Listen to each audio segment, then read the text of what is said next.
Hi, welcome to our channel of IGNOU audiobooks, Indira Gandhi National Open University, School of Extension and Development Studies, SOEDS. Bachelor of Arts, BAG. Value-Added Course. BEDSV 101 Value Education. Block-3 Theoretical Foundations. Unit-2 Theories of Conduct. 2.1 Introduction. In the previous unit, Theories of Goodness, we discussed the meaning of ethical terms like good and bad, right and wrong. We also discussed normative ethics, which concerns with what things or actions are good. In this context, the utilitarian view, that pleasure and happiness are good in themselves, was examined. While explaining the nature of what is good, some people tried to associate it with some natural quality of the object or situation which we call good, whereas for others, ethical terms are non-definable, like yellow or pleasure. In addition, we discussed the concept of intrinsic and extrinsic good, as also ethical pluralism. In this unit, we shall try to understand some theories of good human conduct. 2.2 Objectives. Following a study of this unit, you should be able to illustrate the difference between rules and principles of human conduct. Describe theories of conduct. Distinguish between form and content of human behavior. Define a truly rational behavior. Differentiate between act utilitarianism and rule utilitarianism, and explain the structure of theories of conduct. 2.3 Rules and Principles of Human Conduct. While deciding in what way we should act in a given situation involving moral choice, we usually follow certain rules of conduct, which are approved by the culture we live in. For example, we follow rules such as those given as under: never take a human life, never cause needless pain and suffering to others, don't engage in sexual activity outside marriage, always turn the other cheek when you have been injured on one cheek, don't steal, always honor your parents, never tell a lie, etc. A reflection will show that none of the above-mentioned rules is a complete guide to human conduct. These rules tell you what to do, but they do not tell why we should follow them.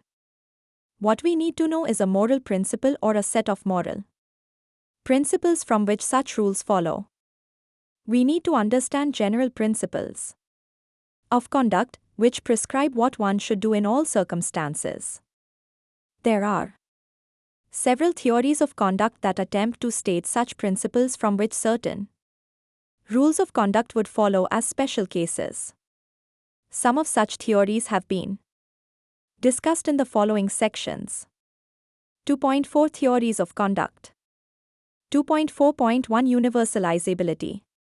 In its simplest form, universalizability means that in behaving with others, you should act in such a way that the rule of your action becomes a universal law. A similar precept of ethics is contained in the Golden Rule of Christianity: do unto others as you would have them done unto you. It implies that if you want to be fairly treated by others, you should always treat others fairly. If you want others to help you when you are in trouble, you should always help others when they are in need of your help. The intent of this theory is to make no exception. Don't expect a kind of special treatment from others if you are not ready to give similar treatment to them. In other words, it is a rule of impartiality and reciprocity. Nevertheless, such a rule of impartiality does not tell you what is right or wrong. It just tells you that if certain conduct is wrong for others to do, it is also wrong for you to do, provided the circumstances in both the cases are sufficiently similar or similar in relevant aspects. The categorical imperative. Immanuel Kant, a German philosopher, while working on moral principles, set forth certain moral principles which one can unconditionally follow. These principles are called the categorical imperatives, i.e., principles that one ought to always follow. One such imperative, which is similar to the Golden Rule of Christianity is stated here, so act that you could wish the maxim of your action to become a universal law of human conduct. If, for example, you decide to break a promise or an agreement because it is no longer convenient or relevant for you to keep it, the maxim of your action is break an agreement or a promise if it is no longer convenient or relevant.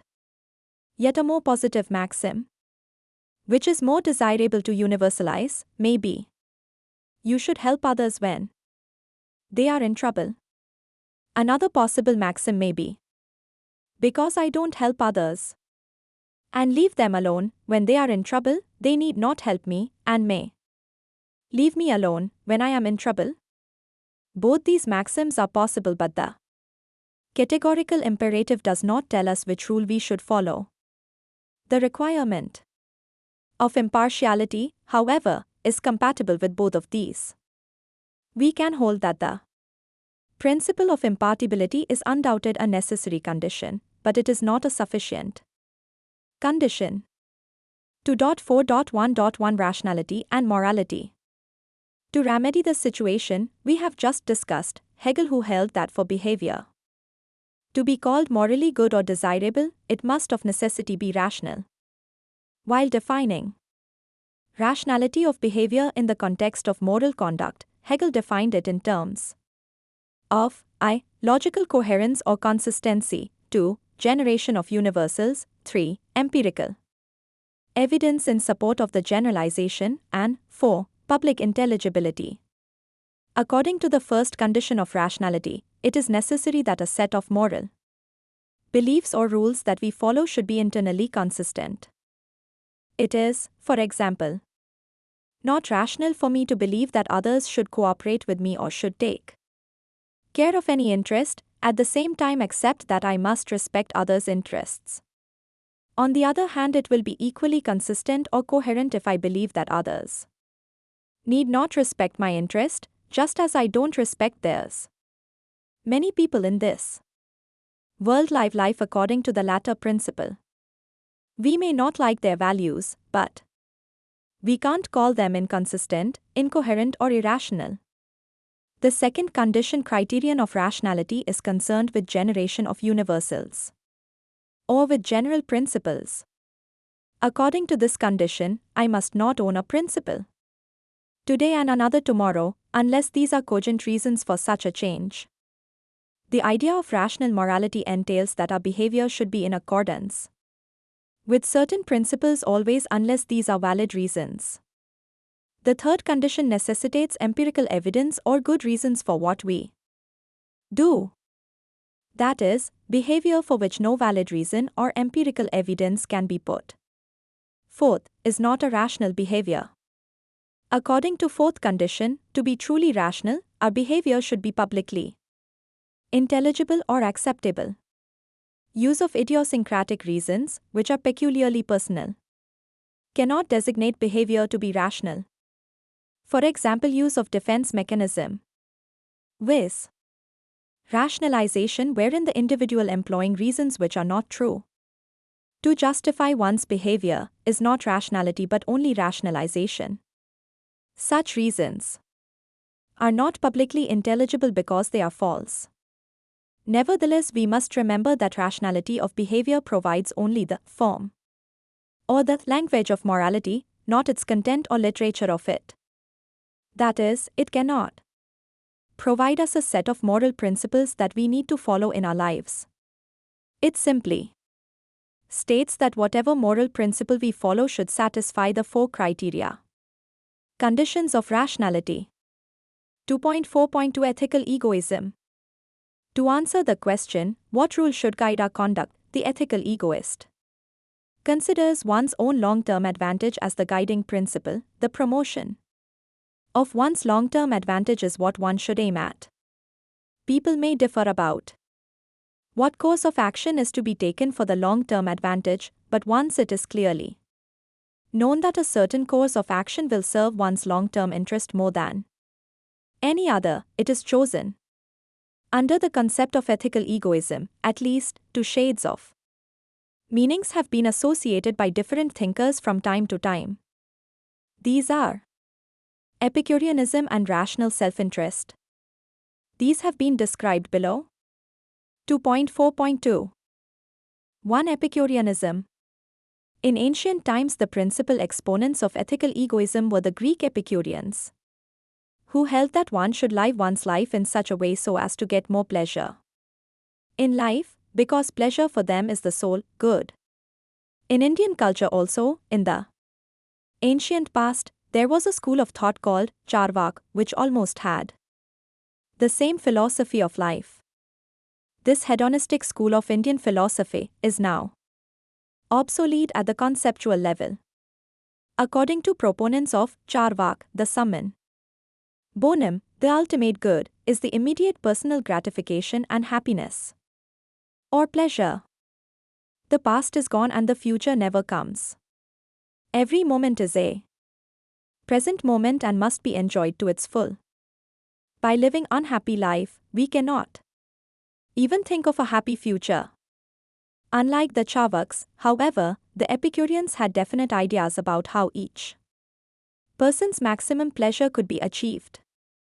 According to them, one should not indulge in excessive food and drink or in personal relations.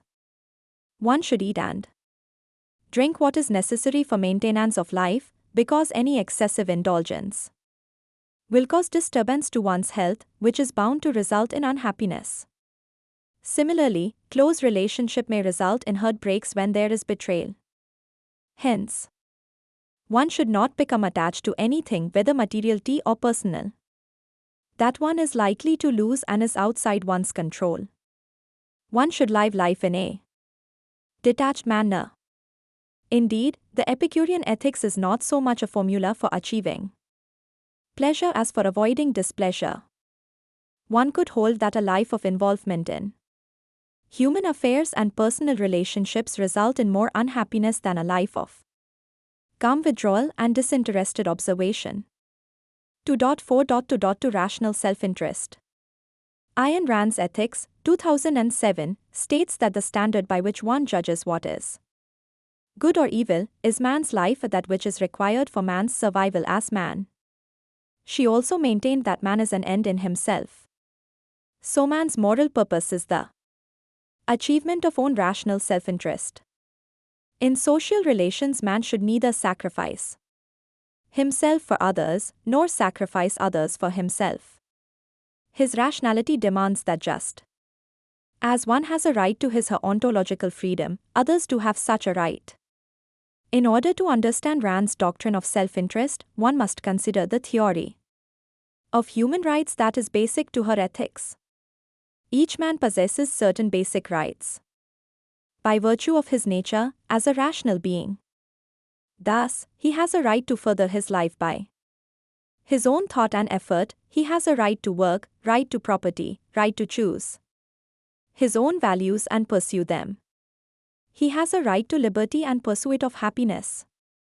All these rights are required for living his life as a rational being, but he has no right to encroach upon similar rights of others, viz.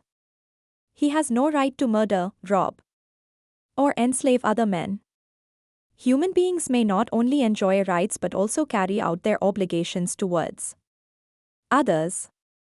Such obligations, for example, may arise if one has made a contractual agreement one is morally bound to keep. Similarly, one is morally bound to support one's children as they are his/her responsibility.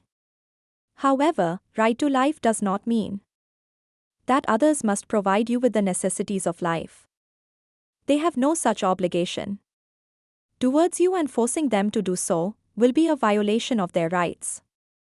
Nothing can be called a right that requires for its implementation the non-voluntary participation of other human beings.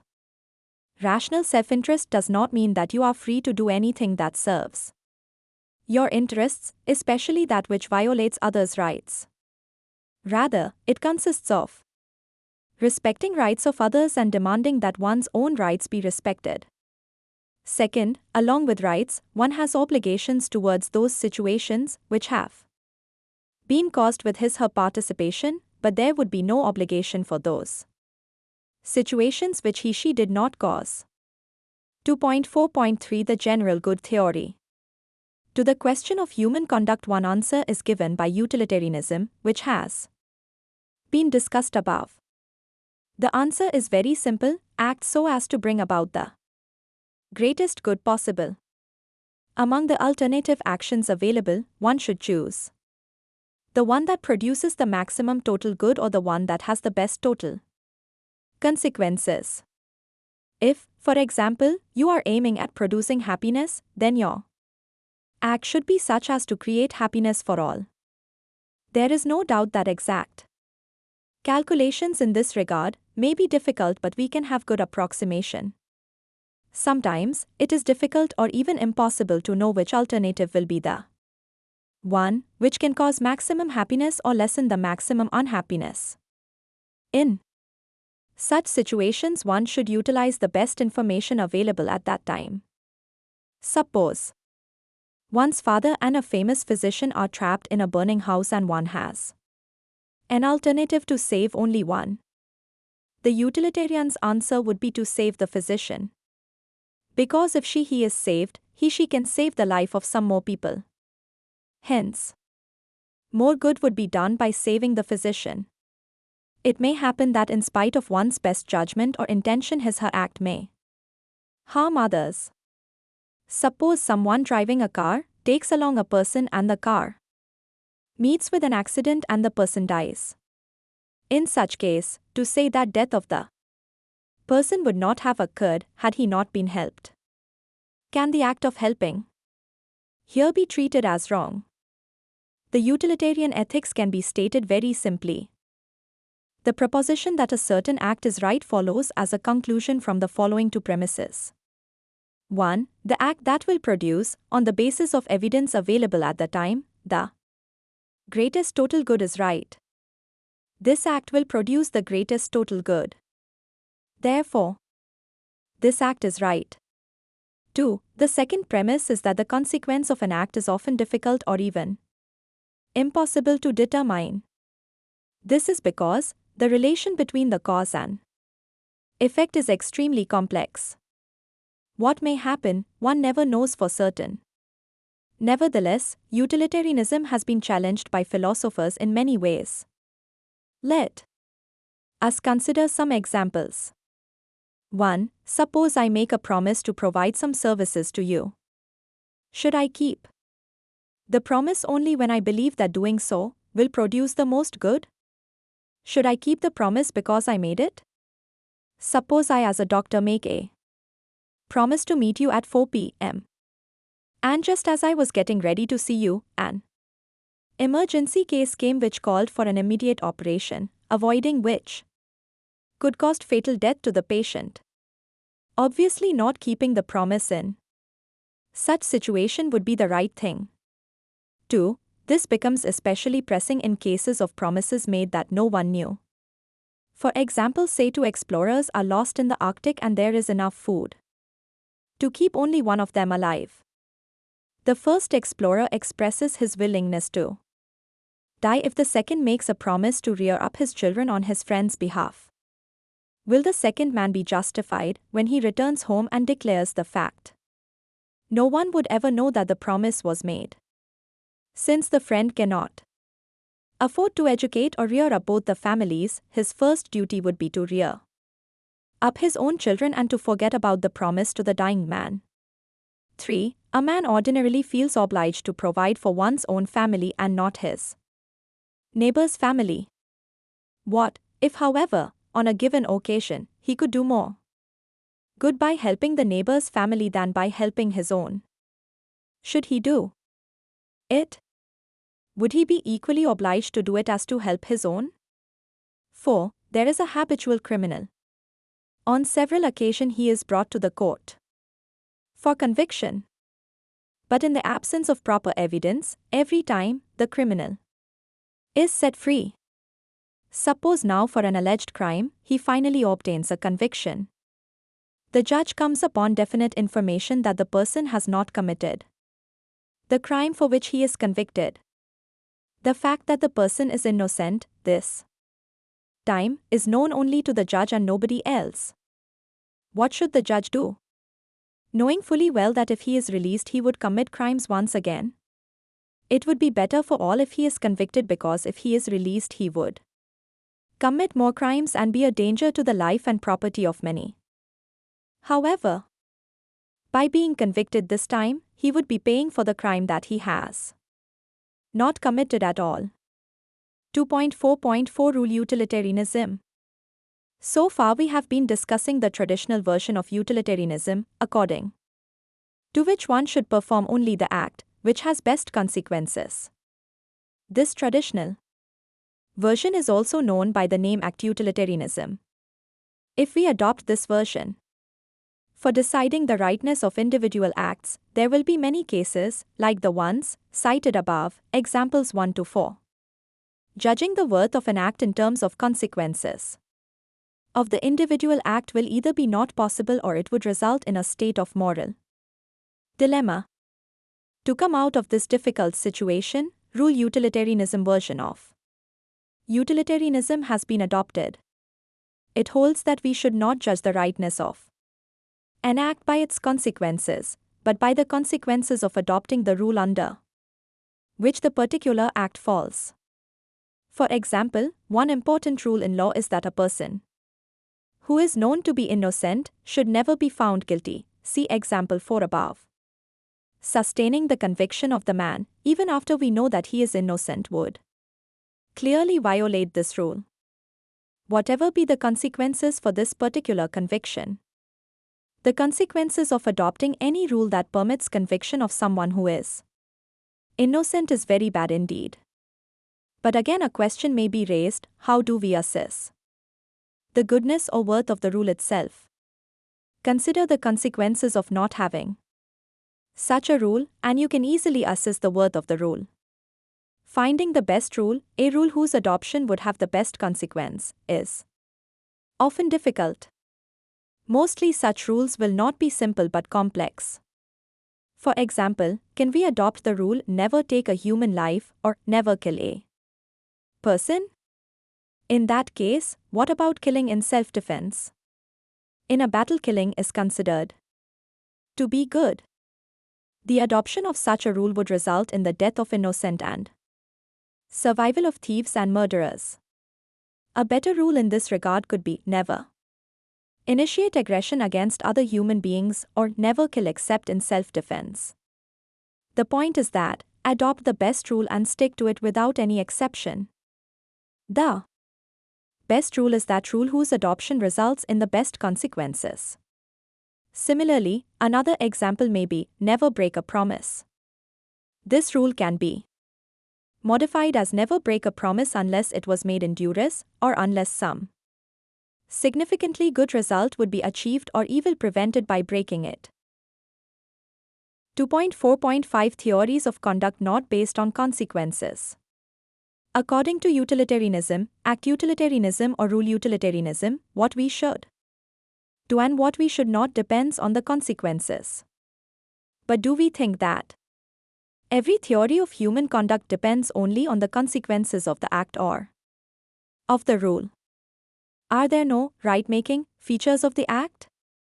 There are thinkers who hold that some acts may be good or bad, independent of the consequences of these acts. We should, therefore, consider not only the consequences, which lie in the future, but also the conditions under which the act was performed, which lie in the past. Following this line of thought, we can consider various types of moral obligations that the utilitarian does not sufficiently recognize. These are: 1. There are duties of gratitude to those who have helped us. For example, I owe a duty of gratitude to my parents but not to the physician as mentioned in an example given earlier, and to all those who have helped us in need. It is, therefore, father rather than the physician whom the son may rescue from the burning building. This duty is not based on probable future-looking duties. Have personal character because of the special relations between those involved. 2. There are duties of fidelity, loyalty. I have made a promise. I must keep it except In situations where a bigger duty, more urgent and significant comes in the way, this duty is also past-looking, for a past event relation, and not based on probable whom I made the promise, not just for anyone. 3. There are duties related to justice. In one sense, justice means equitable treatment. To all, not equal treatment. It depends on the deservedness. If a judge, for example, sentences a stranger for full penalty but lets off another person for exactly the same offense, for political or other reasons, injustice is done. But if a school provides free ship, books and clothes to those students only who are poor but performers and not to others, who are well off or who do not perform well, it may be called justice. This is called social justice. Showing partiality is a clear example of injustice. If a judge sentences life imprisonment to everyone including himself, if he later commits such an offense, for violating minor traffic rules, the judge is doing injustice, not because he is partial in the deliverance of judgment, that he is certainly not, but because the nature of offense is not so severe as to sentence people for life imprisonment. A man deserves punishment because he has committed an offense, but the same should be proportionate to the offense committed. The utilitarianism theory of punishment is entirely future-looking. One should punish in order to, not because of. According to utilitarianism, punishment is justified because it may, a. improve the offender, perhaps teach him a lesson, so that he will not repeat his offense in future, b. deter other people from doing similar offenses, and c. protect the people, potential victims, from such offenders by isolating them from the rest of the society. The retributive view of punishment is that it should be administered simply because an offense has been committed, for which the offender deserves to be punished. Let us take the case cited in example 5, wherein a habitual criminal has been sentenced for a crime which he did not commit this time, though in the past he has committed many crimes, but in the absence of evidence, he could not be sentenced. The retribution would signify that the man should not be punished for the offense he has not committed. To punish him would be a clear example of injustice. He should not be punished even though the consequences of punishing him, in such a case, might be very good for the society, deserving for the act committed and not by future consequences of punishing. The theorist of rule utilitarianism would say that he should not be punished. He would say that if an innocent man is punished, the consequences of such a rule would be disastrous for the society. It will make everyone feel insecure and also undermine the foundations of law. Both these parties, retributivist as well as rule utilitarianism, would agree on the issue, though for different reasons. The retributivist has good reasons for criticizing and condemning the rule utilitarianism. In such cases, the fact is that man is innocent, and this alone is sufficient to justify that the man should not be punished. He should not be punished in any circumstance, not even to stop a crime or a riot. 2.5 Let us sum up. In the present unit we have discussed different theories of human conduct. To start with, we examined universalizability as a theory of human conduct. According to this theory, human conduct in order to be worthwhile or morally good should be rational or universalizable. In this process, we distinguished between form and content of morality. The highest form of universalizable behavior is defined by Kant in his categorical imperative. Further, we discussed ethical egoism, according to which promotion of one's own long-term interest or advantage should guide one's behavior and conduct. As a modified form of this, the theory of rational self-interest has been discussed. This theory is based on the objective requirements of one's life as a rational being.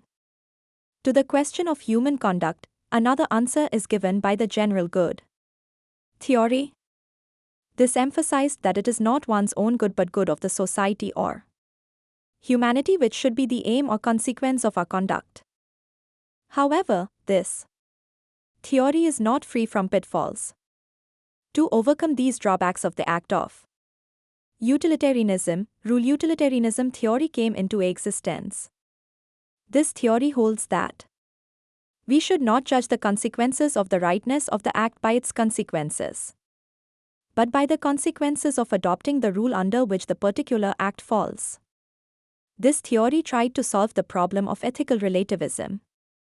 Then, we discussed the theories of conduct not based on consequences of performing the act.